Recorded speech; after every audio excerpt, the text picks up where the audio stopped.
सुखदेव सिंह गोगामेडी का आज हनुमानगढ़ जिले के गोगामेडी में आज अंतिम संस्कार किया जाएगा। तो शव को गोगामेडी रवाना करने से पहले एसएमएस अस्पताल रखा गया था, जहां सुखदेव सिंह का पोस्टमार्टम हुआ। मंगलवार को मुलाकात के बहाने घर में घुसकर हत्या कर दी गई थी। ये खबरें जो है 3 दिन से चल रही हैं।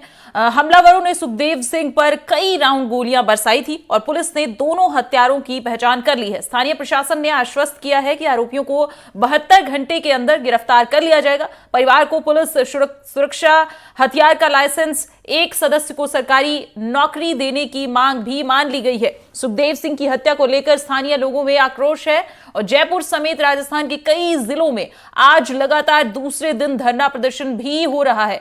लिहाजा पुलिस हमलावरों को पकड़ने के लिए धरपकड़ तेज कर चुकी है। आरोपियों को पकड़ने के लिए एसआईटी का गठन भी हुआ है। सुखदेव सिंह गोगामेडी की हत्या के बाद बुधवार को करणी सेना ने राजस्थान बंद का ऐलान किया था। तस्वीरों में हम आपको अलग अलग जानकारी देने अंतिम संस्कार की, उसके बाद एनआईए की जांच, हमलावरों ने किस तरह से उनके घर में घुसकर उन पर बहुत ज्यादा राउंड फायर किए थे। यहां पर पत्नी की एफआईआर में गहलोत डीजीपी का जिक्र। और खबर पर ज्यादा जानकारी लिए कुलदीप गोयल हमारे संवाददाता हमारे साथ जुड़ गए हैं। कुलदीप का रुख करेंगे। कुलदीप, जानना चाहूंगी कि अंतिम संस्कार की खबरें आ रही हैं, इस पर फिलहाल क्या अपडेट है और बताइए क्या कुछ हो रहा है।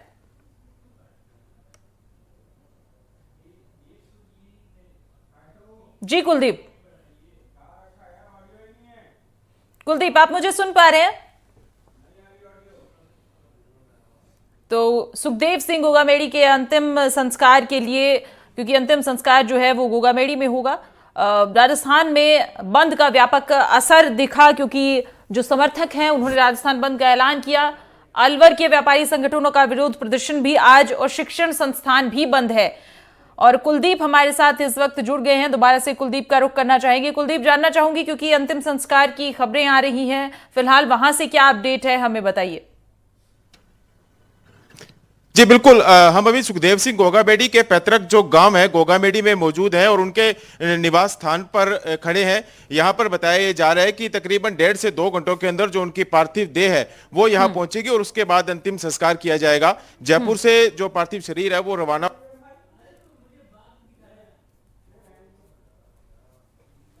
पहुंचेगा। सुरक्षा व्यवस्था के लिहाज से देखें तो बड़ी संख्या के अंदर पुलिस बल तैनात किया गया है। बीकानेर रेंज आईजी है वो लगातार इसकी मॉनिटरिंग कर रहे हैं। हमारे साथ मौजूद हैं सुखदेव सिंह गोगामेडी के भाई, उनसे जरा बात कर लेते हैं।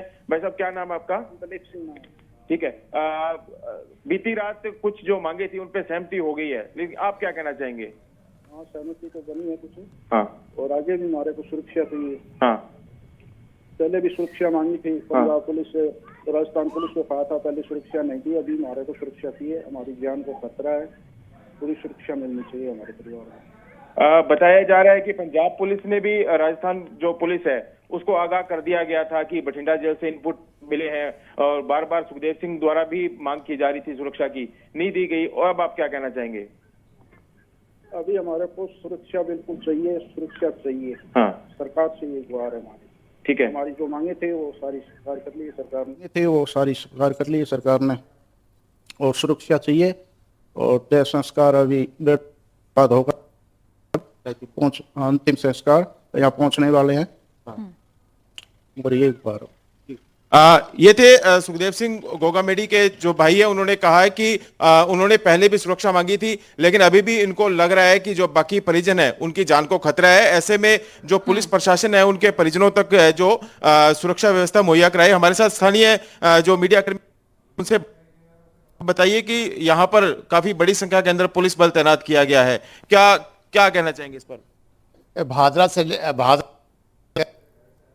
नो डीपीएन तक जो सुखदेव सिंह का निवास है वहां तक बड़ी संख्या में पुलिस जाब्ता लगाया गया है। वैसे इस समय यहाँ कोई इतनी जी बिल्कुल, सुखदेव सिंह गोगामेडी का जो हत्या हुई उसको लेकर जो यहाँ के लोग हैं उसमें काफी आक्रोश देखा जा रहा है। मैं सब आपसे जानना चाहूंगा, क्या कहना चाहेंगे आप? मैं करणी सेना हनुमानगढ़ जिलाध्यक्ष हूँ। जसवंत सिंह बाटी नाम है।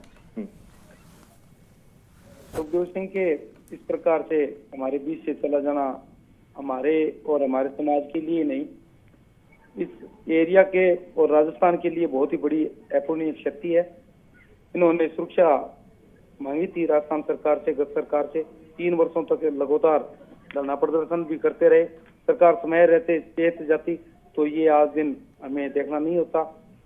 अब जिस प्रकार की 7-8 मांगी गई थी तो सरकार तो बनी नहीं है। राज्यपाल को ज्ञापन भी दिए गए थे, पूरे भारत के अलग अलग स्टेटों से दिए गए थे। उस पे सरकार नहीं बनी इस बोल के केंद्र सरकार के मंत्रीगण वो कुछ लोग व्यस्त थे। कल उन्होंने उसको संज्ञान में लिया और उन्होंने NIA से जांच करवाने का पूर्ण रूप से लिखित में आश्वासन दिया है उस बात को लेकर के। और आज जो सुबह पोस्टमार्टम होकर के वो उनकी बॉडी पार्थिव शरीर है वो यहाँ 2-2:30 बजे आ जाएगा। उसके बाद में उनका अंतिम संस्कार। तो क्या लगता है आपको कि जो मांगे हैं वो पूरी हो जाएंगी? फिर लिखित में जिस हिसाब से आश्वस्त किया है निश्चित रूप से होना चाहिए। ठीक है, क्या हुई उसके बाद पूरे प्रदेश के अंदर ही जो समर्थक हैं या आम सर्व समाज के लोग हैं, काफी गुस्सा देखने को मिल रहा है। जगह जगह प्रदर्शन हो रहे हैं, बाजार भी बंद करवाए जा रहे हैं। बहुत बड़ा आक्रोश है। ये कोई भाई छोटी बात नहीं है, छोटी घटना नहीं है। राजपूत समाज का ये कोई ये चर्चित चेहरा नहीं था। 36 कौम के लिए गरीब और असहाय लोगों की आवाज बुलंद करके वो मुद्दे को उठाते थे और उस गांव ढाणी तक अंतिम छोर तक भारत के किसी कोने में, किसी प्रदेश में, किसी जिले में कोई किसी प्रकार की घटना होती थी वहां पे ये अपने खर्चे से वहां पे जाके उस आवाज सबके चाहते हैं। और कुछ घरों में तो परसों जो ये इस प्रकार का घटनाक्रम घटित हुआ उसके बाद में चूल्हा तक नहीं चला था। आज भी पूरा गोगामेडी है। जब हम सुबह यहाँ पहुंचे देखा पूरा का पूरा बंद है। बिल्कुल, कल जो पता लगा कि कल तो किसी प्रकार की बातें थी जो वो सरकार ने माने नहीं थी। रात में सहमति हुई और सुबह जिस हिसाब से सबको पता लगा तो गोगामेडी के घर घर से और गोगामेडी के दाएं बाएं पास से सीमांत ये हरियाणा है। यहाँ के गांव गांव में जो उनका लगाव था, भाईचारा था, प्यार प्रेम था, ब्याह शादी में हर जगह हर टाइम आना जाना होता था, वो लोग इनको गुरु सदस्य मानते हैं। सब लोग यहाँ आए हुए हैं तो यहाँ पे लाखों की भीड़ होगी। जी बिल्कुल। देखिए यहाँ लोगों के अंदर ने कहा है कि जो बीती रात समझौता हुआ है उम्मीद है कि वो मांगे मान ली जाएंगी और इन्होंने साथ साथ जो परिजनों की सुरक्षा की भी मांग की है। जी कुलदीप, क्योंकि सुरक्षा के लिहाज से अगर देखा जाए तो बहुत बड़ा मामला है और दिन दहाड़े हत्या की गई है। अब साजिश किसने रची थी, कौन था इसके पीछे, ये जो पहलू है इनका सामने आना बहुत जरूरी है। फिलहाल आपका बहुत शुक्रिया हमारे साथ जुड़ने के लिए और तमाम जानकारियां साझा करने के लिए।